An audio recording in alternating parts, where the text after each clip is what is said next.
Launch দুর্ঘটনার নতুন একটি ভিডিও পেয়েছি। আপনারা একটা দেখছেন এই পাশ থেকে, এখন পরে পাশের যে লঞ্চটা ছিল সেই লঞ্চ থেকে ভিডিওটা করার কারণে আরও বেশি স্পষ্ট হয়েছে বিষয়গুলা। তো প্রথম বিষয় হচ্ছে কি, যে ভিডিওটা অনেকেই খুঁজবেন, আগেই বলে দিচ্ছি ভিডিওটা আমার মেসেঞ্জার চ্যানেলে আপনারা পেয়ে যাবেন, সেখানে আমি আপলোড দিয়ে দিব, আপনারা চাইলে সেখান থেকে ডাউনলোড করতে পারেন। আর মেসেঞ্জার চ্যানেলে হয়তো অনেকে লিঙ্ক ক্লিক করে পান না, আপনারা আইডিতে গিয়ে তারপরে নিচে প্রোফাইলেই পেয়ে যাবেন। মানে এই ভিডিওটা দেখার পরে আমি আধা ঘন্টা কমায় চলে গেছি যে কি দেখলাম ভাই, এটা কি হলো। নতুন ভিডিওতে আরো নতুন করে অনেক বিষয় স্পষ্ট হয়েছে। তো যখন দেখলাম যে একজন একদম শেষ মুহূর্তে গিয়ে পড়ে যাচ্ছে, একজন ধরে বাঁচানোর চেষ্টা করছে, তার তো এখান থেকে নিচ পর্যন্ত আর নাই, অবস্থা খারাপ। তো তারপরও তো বাঁচানোর চেষ্টা করতেছিল। তো যখন উনি পারলো না, লাশটা নদীতে পড়ে গেল, তখন দেখলাম নৌকা থেকে একটা মেয়ে বাবা বললো না কি বলে একটা চিৎকার দিল। তো ওই ভিডিওটা অনেক কাছ থেকে হয়েছে, তো যার কারণে সাউন্ডগুলো স্পষ্ট ছিল। আর আপনার মানে মেয়েটার কান্না দেখে মানে আমি একবার চিন্তা করলাম যে এটা ওনার ফ্যামিলির লোক হইতে পারে, বা ওনার ফ্যামিলি তো অবশ্যই ভিডিওটা দেখছে। তো দেখার পরেও মানে ওনাদের অবস্থাটা জাস্ট একটু রিয়েলাইজ করেন যে ওনারা কি অবস্থায় আছে, মানে কি চিন্তায়, মানে ঈদের আগ দিয়ে ওনাদেরকে আর ঈদ হবে।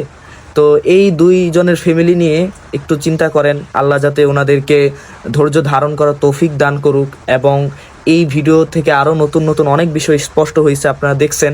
আর আমি গত একটা ভিডিও বানাইছিলাম, সেই ভিডিওটার লিঙ্কও আপনাদেরকে দিয়ে দিচ্ছি।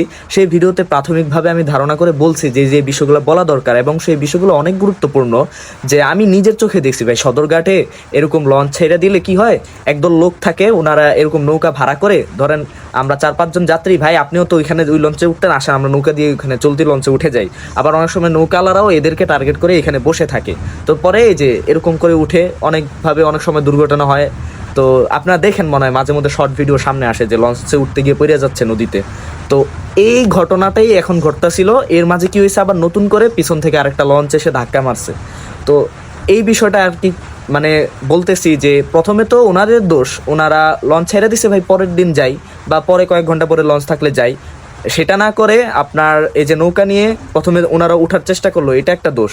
তার পরবর্তীতে দোষ হচ্ছে যে পিছন থেকে আরেকজন এসে ধাক্কা মারছে, এই যে দুইজনের দোষ।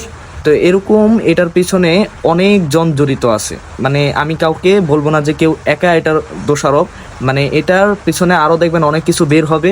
তো আমি চাই যে এই জিনিসগুলো বাংলাদেশে বন্ধ হোক, এই লঞ্চ ঘাটে আপনার কেউ যাতে এভাবে নৌকা নিয়ে আমরা না যাই, আমরা পরের দিন যাই বা পরবর্তী যে লঞ্চ থাকবে সেটাতে যাব।